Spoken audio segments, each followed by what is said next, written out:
So, a warm welcome. So nice to get to practice together and see all your faces. This is the Sunday Sounds of Dhamma. And so, as usual, we'll have about 10 minutes or so of guided meditation. Then I will offer a Dhamma talk, and we'll have maybe 10 or 15 minutes at the end for questions or reflections or comments. And yeah, so we can just jump right in there just by settling into your meditation posture. I like to begin with a little bit of movement.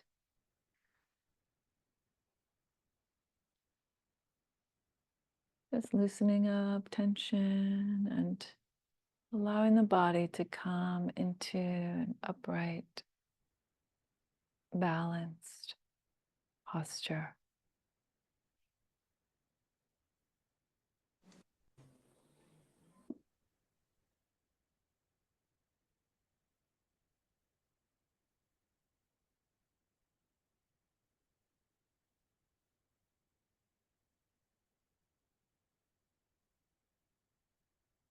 If you want to lower the energy of the body, you can place your hands flat on your thighs.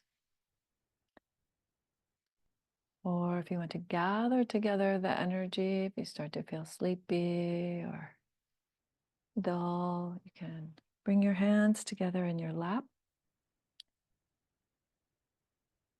The fingers of one hand on top of the fingers of the other hand, and the thumb tips touching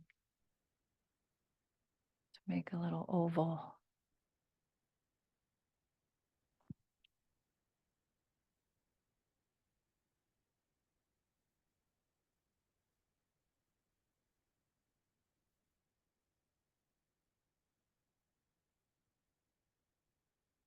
And relaxing the belly. Just really letting the body settle right here, right now.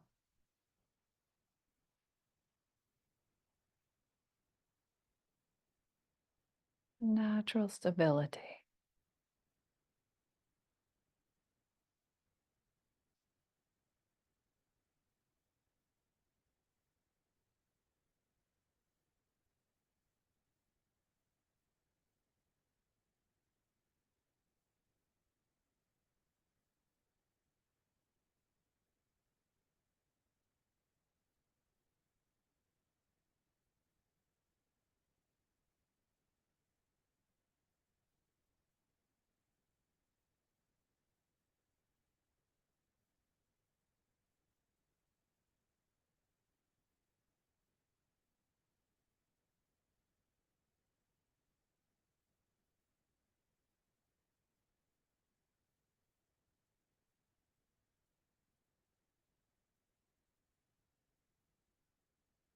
And perhaps with the bones carrying the weight of the body,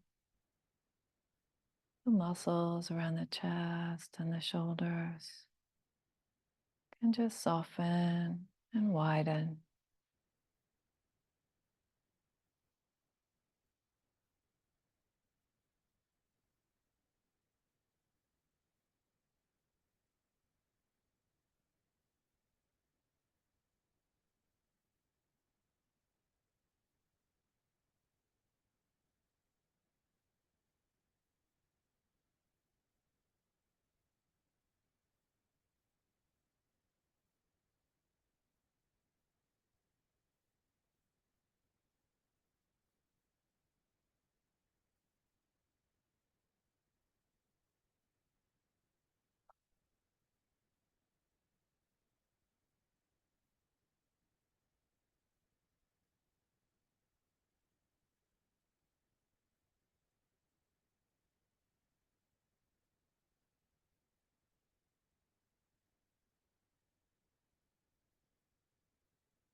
And by now, perhaps you're starting to feel the sensations of the breath breathing the body. Maybe in the chest or in the throat or in the nostrils. You can just rest the attention on the breath, breathing the body.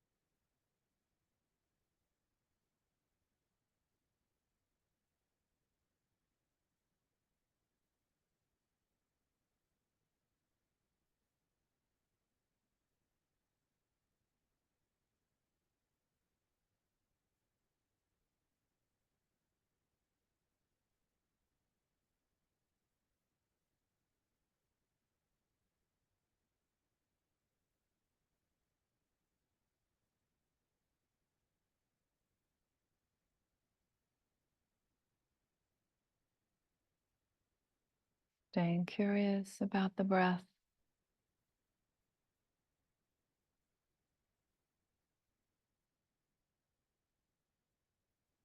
And letting all other thoughts and sensations recede into the background.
And as you are aware of the breath, breathing the body, you might also check in to see if there are pauses between the in-breaths and the out-breaths. No need to change them in any way, just staying present for the pauses, those moments of stillness between the movement.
That brings us to the end of meditation for this morning's program.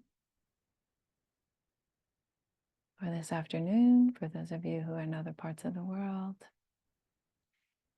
Y hay interpretación simultánea en español para los que desean eso. Lo pueden conseguir en el menú.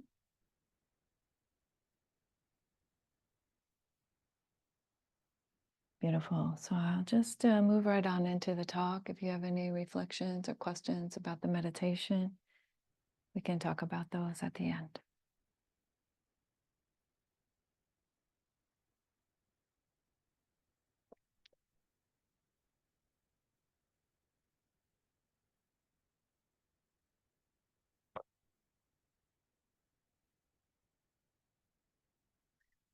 And I'll begin, as always, with the homage to the Buddha and the triple gems. If you'd like to chant along, you're welcome to do that. Please keep your mics muted. Or if you don't know it, you can just let it wash over you. Namo tassa bhagavato arahato samma sambuddhassa. Namo tassa bhagavato arahato samma sambuddhassa.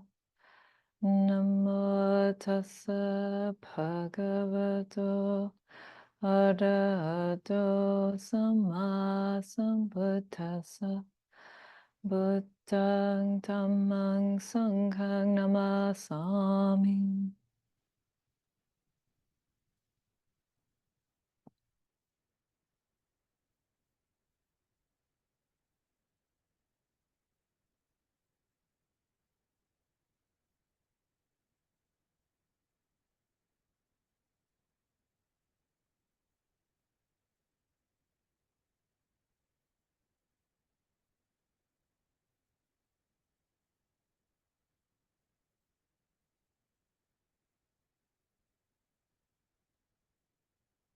I want to speak today about impermanence. But before getting to that, I want to step back and offer a metaphor that I hope will be useful for framing how we can think about impermanence. So if you open up the back of an analog watch, and many of us don't have analog watches anymore, but if you have one that's a non-digital watch, and you open the back of it, what you see on the inside is you see a lot of little gears, right? You see a bunch of wheels whirring around, right? And very tiny little screws and clicks, these little hooks that they use for clicking the wheels moment after moment. Yeah, so there's this activity going on inside the watch that you can only see from the back, right? And there's that activity, and it's not really clear when you look at that how that actually corresponds to the time. You can't tell the time of day by looking at the back side of the watch, at the inside of the watch. To do that, to know the time, you need to turn the watch over to the front. Right? You need to turn it over and see the hands of the watch that have been set to correspond to whatever particular part of the world you're in and how they see time. Right? So you need to kind of step away from the detail of it in order to see what time it really is.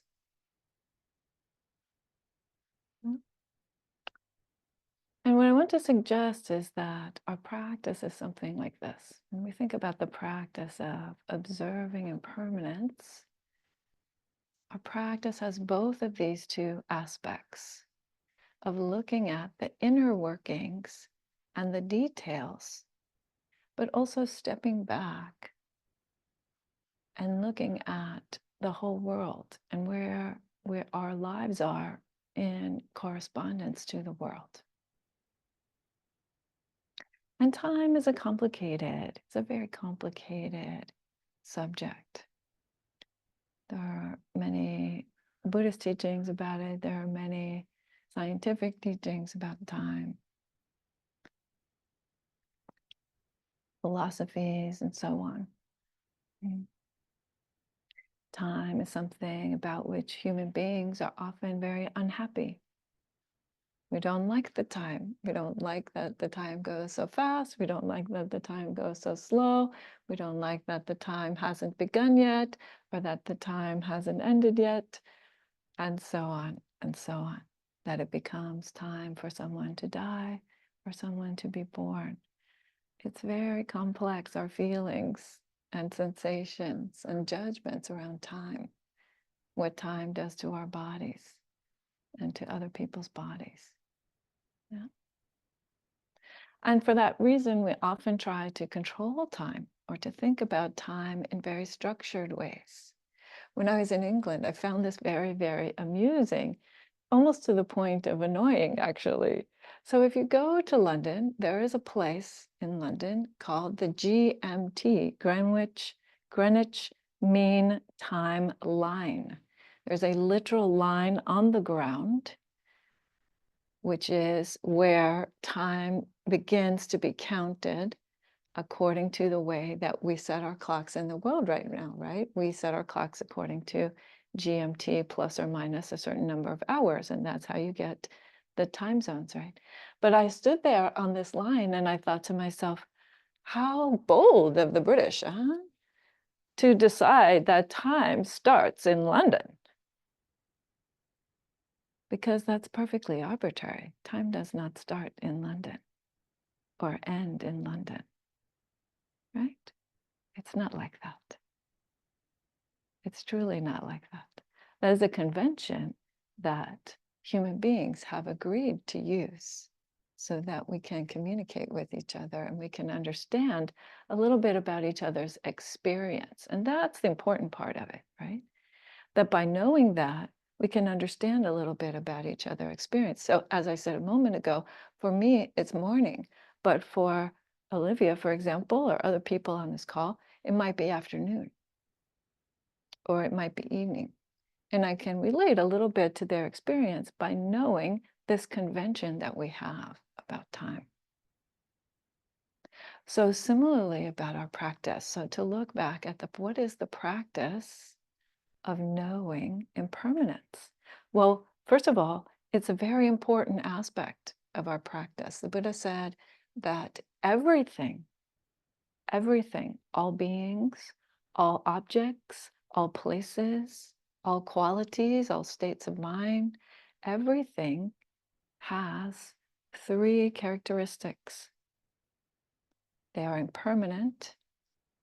They are ultimately unsatisfactory in the sense that they can never make you permanently happy or permanently one way. And they are interconnected. We use this word emptiness in Buddhism to talk about interconnectedness or conditionality. It's a little bit kind of on its head, but hopefully we can see a little bit more about that in a moment. But impermanence as an aspect of everything. So it's right in front of us. And yet there is a profound teaching that we have yet to understand. That's why we still resist time or get confused about time or try to control time, because we have yet to really profoundly, deeply penetrated the understanding of impermanence. In fact, the Buddha said that a profound experience of impermanence for as short as snapping your fingers could change your whole life, could change your whole perspective on the world. Like that. You could have, that's what we call insight, right? That aha moment, a flash of seeing impermanence in a profound and subtle way. So to go back to the metaphor, to try to make this metaphor help us as a framework. So one way to think about how we can study impermanence and learn something more about it is by looking at endings. looking at endings, right? Because the stories that we often tell ourselves is that things are going to be around forever, right? How many times have you said that to yourself? You have this feeling as you're like, oh, this is gonna be forever, or that person's gonna keep talking forever, right? Or the ocean will be around forever. But no, actually, we know geologically that the ocean will not be around forever. Right? So there are these ways in which we talk to ourselves that are not so helpful. But we can, by our practice of mindfulness, begin to just attend to everyday endings and allow that practice to really seep in, that knowledge to really seep in, like, oh yes, right. Even this feeling that I've had for a long time in my life, maybe, can come to an end momentarily or for good in this lifetime. Maybe it's done, you know? So we can see small changes, we can see small endings, and we can start to get used to them. And even small endings can be hard, right? So one of the ways that this shows up is in when we have aging parents, for example, or aging partner, right? And little by little, we are losing them. And so having those small endings can be hard because we add on to it something more, right? So that's the other thing you have to learn, or you can train the mind to do, is to see the ending, but then to also see the reaction, or see whether you could even just have seen the ending without the reaction, right? Just to observe, ah, yes, this is happening. This is the natural state of things.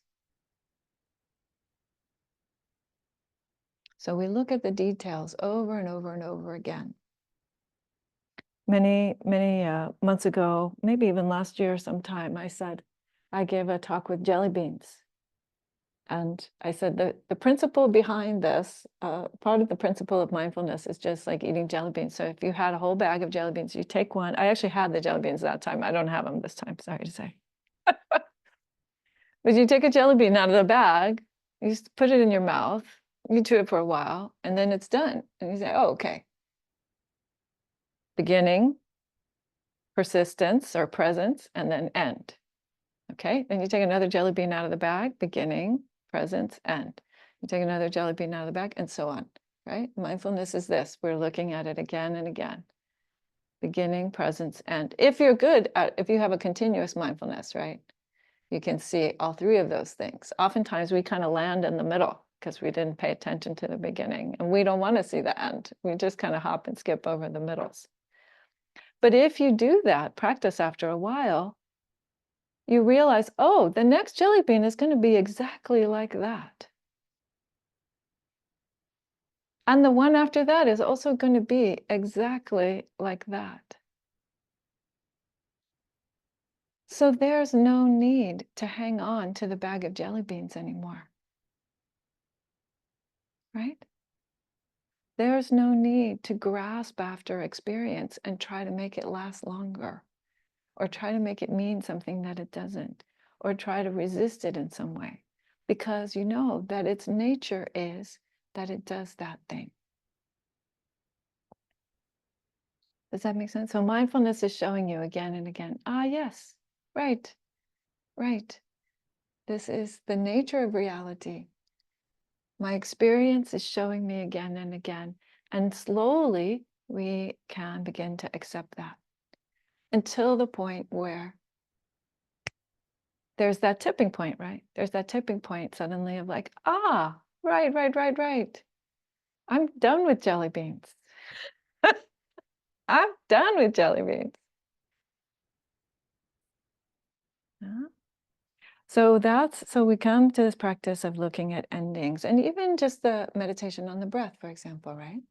So that's one of the reasons why I always encourage you all, when you're doing meditations on the breath, to look at the pauses between the breaths, those moments of stillness Be willing to hang in there for that. Be willing to let the attention rest there.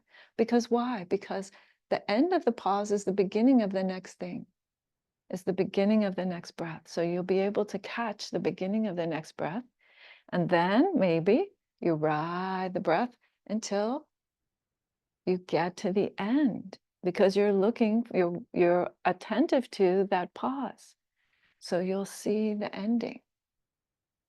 And you'll get used to those endings and not averting the mind away always from the cessation. So that's one way. There's several different ways that we can begin to think about practicing with the specifics of impermanence.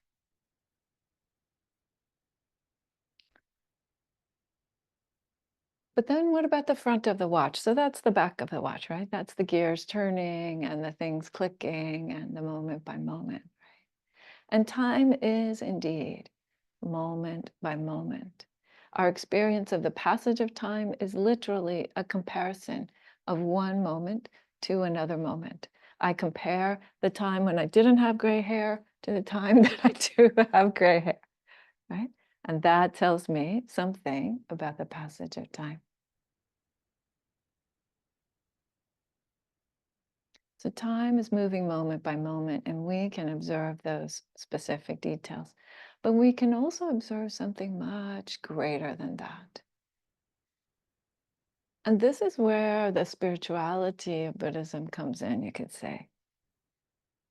Because otherwise it can seem like dry mechanics, really. But when we see the endings, the beginnings, the presence of things, then we also see the nature of conditionality. We see that all time is operating, is moving according to certain principles, that all of these things, everything that I experience in this body and mind, is a result of the conditions that are present for that.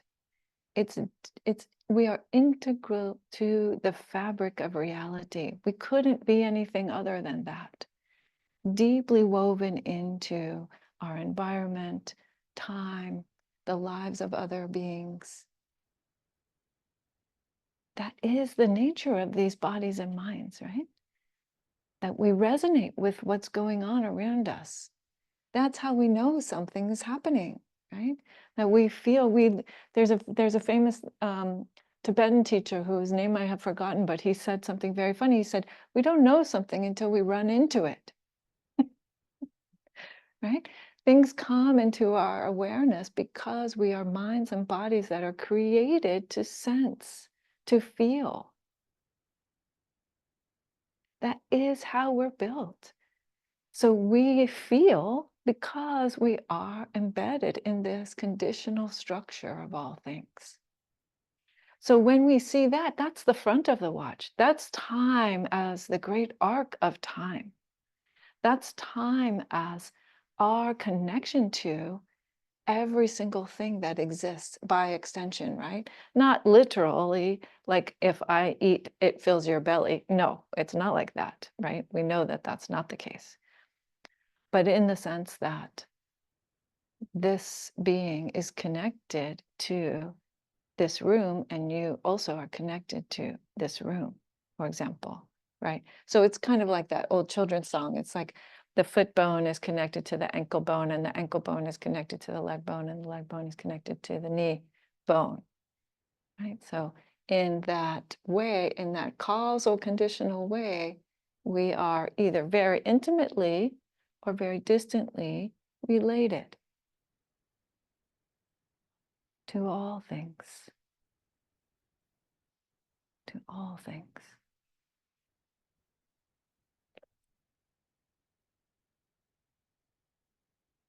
And my favorite example of this, this way that we are built to feel, and some of you are familiar with me using this story, but just go out and look up at a star or at the moon. Now we have two moons apparently for a little while. I read this in the news, right? We have this small extra orbital thing going on. But look up in the sky and look at a star, right? And so what's happening? That light has traveled billions, trillions of miles across space, and it hits your eye. Yeah? And you, because you have a consciousness, because you have a functioning eye, perhaps, right? For some folks, they can't see, so they might experience this in the way of sound or in the way of touch, other things. But that light hits, and if you're able to attend to it, then there's a moment of eye consciousness. And so there's a moment of connection with that thing trillions of miles away. And across time, right? Because that light had to take time to travel across the world, across space. So actually, we know from physics that that star might not even be there anymore. It might be extinguished by the time the light has reached you. So you're actually also connected with that star across time. The time of that light leaving the star to the time of you receiving that light. And it's not magic, it's just the way we're built. It's just the nature of a human life.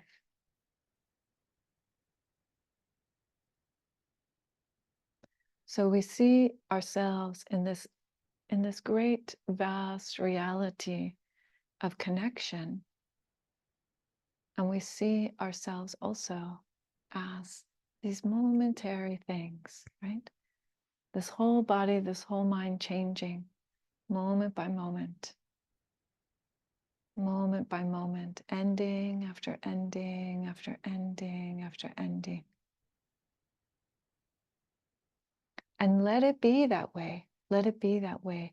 Because if we didn't have the endings, then we wouldn't have the capacity for the beginnings either. Right?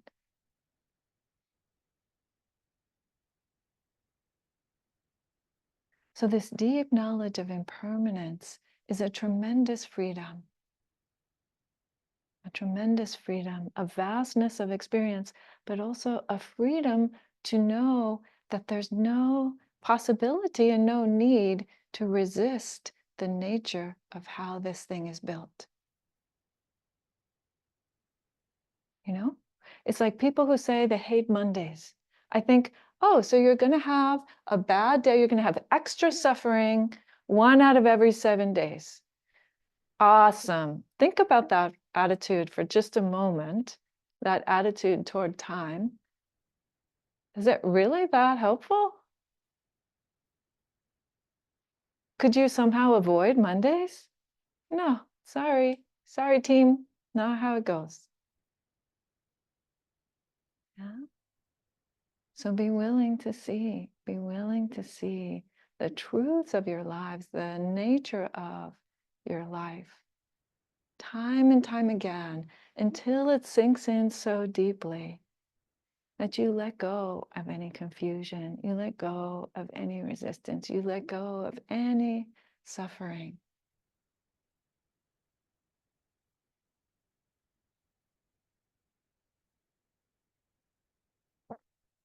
Because this wonderful, changing, flowing, moment by moment life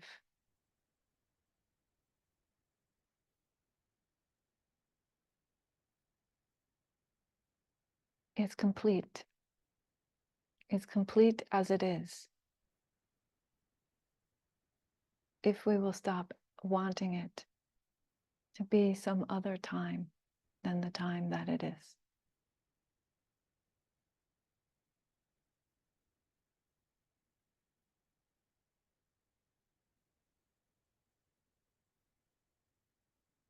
So thank you, everyone. It was a bit of a short one today, but that's what I wanted to share. So that gives us a little bit of extra time for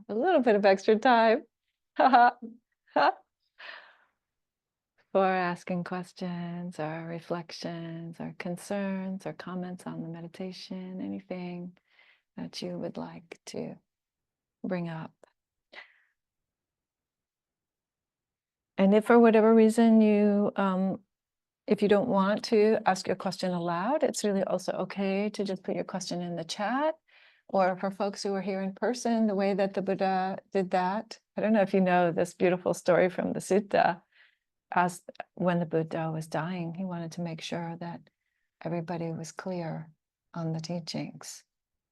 And so he gathered together the monastics and he said, if anybody has a question, this is your time. This is the time to ask it. And nobody raised their hand. Nobody said anything. And the Buddha said, okay, well, let me say again, if anybody has a question, they could ask it now, or you could turn to your friend and ask your friend to ask it for you. So, yes, please, if you don't mind, you could use the mic so that folks online can hear you. Sure. Okay, great. That's the top of it right there, that little round part. I don't know if it relates exactly to what you're saying about time, but I find as I get older, and my dad used to feel this way when he was older, he was always thinking of the past. Mm-hmm. But I was always saying, oh, well, there's so much ahead, don't worry. And now that I'm getting older, I feel as though when I was younger, I was always looking ahead saying in 10 years or in 4 years, I'm going to do this. And now I find myself saying, gee, I used to do this. Or I think a lot more of the past. So I guess my question would be, how do you reach a comfortable medium? How do you either catch up with time or leave it behind? Yes. And be present in the moment. Right. So to be clear, when we say to be present in the moment, if the moment is a moment when you're thinking about a memory, if you're doing that mindfully, you're aware. In this moment, I'm thinking about a memory. But the difference between that and spending all your time in the back, right, in the past, and to the point, right, where you're not aware of it and you're kind of dragged around by that. That's the problematic part, right? Because then you are literally living in a fantasy. Which was actually the same when you were young, right? And you're living in this future time. The future is only a plan, right? It is to some extent a fantasy because it will not actually end up as we planned it ever, if we're honest with ourselves, right? My daughter just had her wedding last weekend. Believe me that we know that no matter how much you plan, things will go differently, right? But the idea of the present moment isn't that you can't think about the past or can't think about the future. It's that you do that with awareness. And when you do that with awareness, and you'll see, okay, then it's time to be done now. So, okay, I had that memory, I thought about that memory, and then I'm back. And usually one of the best ways to kind of do the back part is to tune into the body, right? So the body doesn't live anywhere but here in the present moment, right? The body may carry the effects of certain things from the past, like trauma or scars or different things like that. But it's actually only living here in this moment. So you can come back to, this is why the breath is such a great tool, or I actually very much like to practice with the sense bases. So, and it's good to pick one that's not your favorite. So the sense bases are hearing, seeing, tasting, touching, smelling, and thinking. Okay, thinking as a sense function, or the mind as a sense organ. These are the 6 sense bases. And so for some people, the visual is the thing that they are most tuned into. So for those folks, I usually say, okay, so take a week and just come back to hearing every time you can think of it. Just tune into that sense space of what's being heard right now in this moment and see how that brings you back again and again. Oh, yes, wait, what's happening now? What's happening now? Right? And the reason to use one that is not your favorite, so, for me, I'm becoming more visual actually in my old age, but mostly I'm an auditory person. I'm actually mostly a person of sound. And some people are touch-based, right? Like mechanics, for example. So I so appreciate folks who can do things with their hands. So the reason to pick one that's not the one that you feel the strongest in or the most affinity to is, again, it's very easy for you to get caught up in your idea about that, or I'm very good at that, or all kinds of judgments about the one that you're strongest in, rather than just being present for it.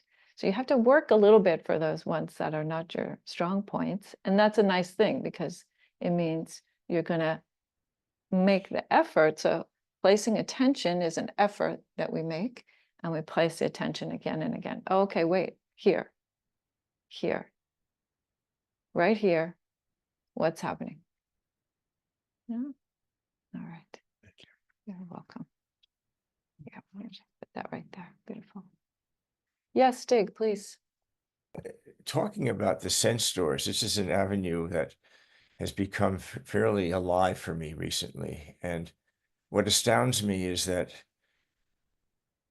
there can be a memory of a taste or a smell that is just a memory. For example, sometimes I'll have a sense that there's somebody's burning some toast in the house. But then I check it out, and no, it's in my mind. The memory of that toast from a previous experience is alive and well most of the time. So that to me is a huge opening in terms of appreciating the power of the sense doors and the illusion that we can so easily fall into.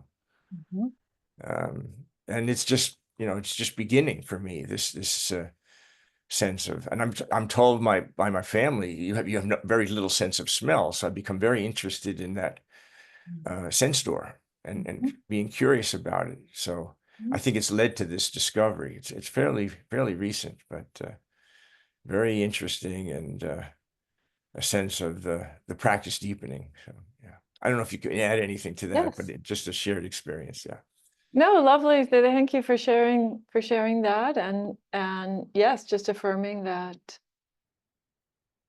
does happen, that we can have memories of sense experiences that are not about sense experiences we're having in this moment.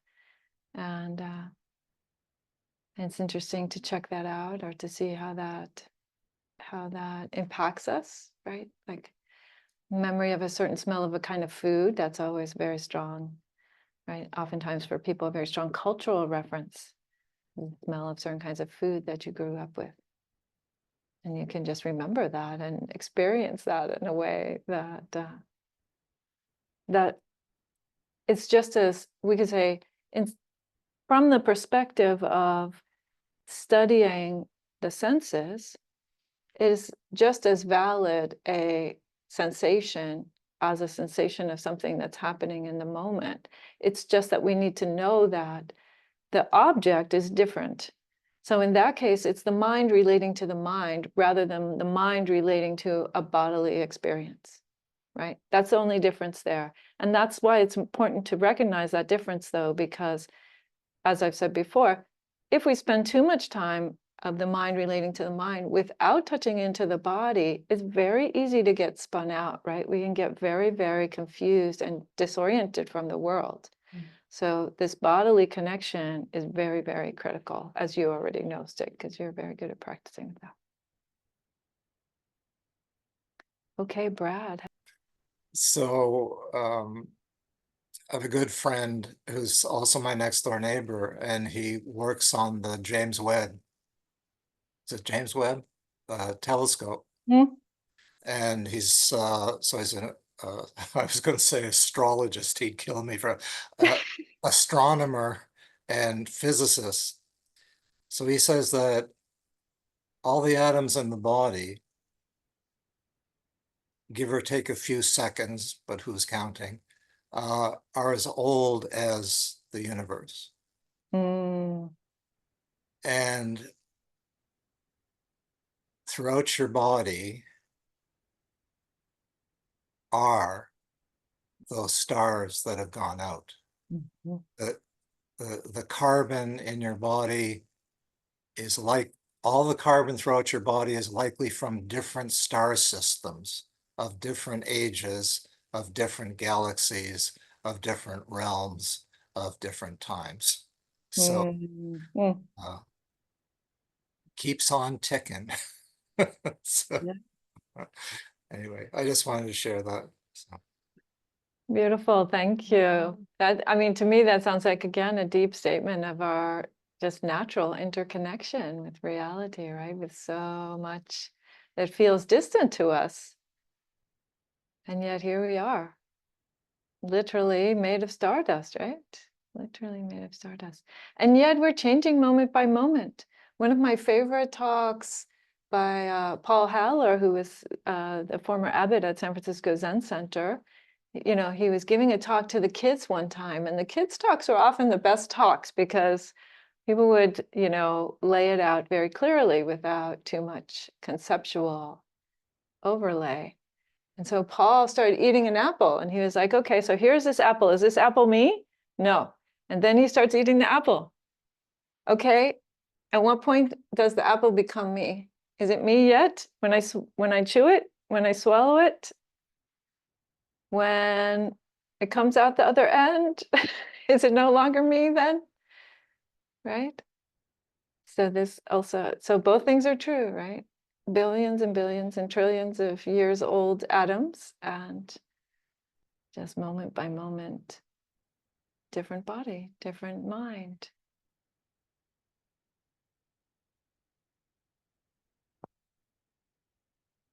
Okay, so I think that because we do have a couple more announcements, I believe we have Kylie and Dana need to make a brief announcement. Thank you. Thank you for a beautiful talk, and it's so nice to see everybody in person. That extra screen you put up, guys, that's so cool. Thank you for doing that. Really Thanks to nice. Jessie right there. Yay, Jessie. Who helped, yes, made it possible. So good, so good. Yeah, I wanted to make a quick announcement about the autumn gathering on October 5th. Many of you have RSVP'd for that, so it's really exciting to see who all is coming. If you haven't signed up and are planning to come, please RSVP. It'll be really helpful for us. And I just put the invitation in the chat, which you can click on and RSVP, but you can also just go to the website. So if you're planning to come and haven't let us know yet, please go ahead and do that, because it'll be really helpful for us for planning purposes. And that's online or in person. Either way you choose to come, just let us know. And if you are coming in person and have very generously indicated that you're wishing to bring some food or flowers, just know that we'll be reaching out to you in the next in the coming week to coordinate with that, so that everything kind of runs smoothly. Yeah, so that's basically what I wanted to say, but just really looking forward to it. And yeah, thank you for your practice. Yes. So just to say one more word about that. So the autumn gathering is a traditional time each year for literally the whole community to get together and celebrate our practice together. Where basically it's a time when historically the Buddha had asked the monastics to not travel during the summer, so that they were giving more teachings. And then at the end of the summer, just before they were getting ready to do more travel, they would gather everybody together and have a big kind of mutual appreciation party. So that's what the autumn gathering is all about. It's a time for mutual giving, mutual appreciation, and just, again, seeing each other's faces and practice as a whole, as a group, because we are called community, Dassanaya Buddhist Community, for a reason. It will be here at, yes, here at the vihara. That's correct. Yes. And online as well. Together. And online as well. Correct. That's right. Hybrid. Okay, Dana, you're up. Okay. Well, happy first day of autumn to everybody, wherever you are. The practice of giving and receiving has been a part of Buddhism since its inception. Giving to Dassanaya Buddhist Community supports our guiding teacher, Dhammadipa, the physical location at the vihara, and allows us to continue to offer Buddhist teachings in support of the awakening of all beings. Visit our donate and giving pages to offer financial, material, or volunteer supports. Thank you. Okay, thank you so much, Dana. So yes, wonderful, wonderful. Thank you to everyone who's offered their financial support, material supports, support of their presence and their practice and encouragement of each other. And I'd like to dedicate the merits of our practice today, dedicate the beneficial momentum that we have generated here today to the well-being of all beings, known and unknown, seen and unseen. In all the realms, may all beings be released from mental and physical suffering. May all beings realize the truths of their lives, realize deep wisdom and compassion by the power of the Buddhas, the Dhamma, and the Sangha, and each one's efforts. May all beings be awakened.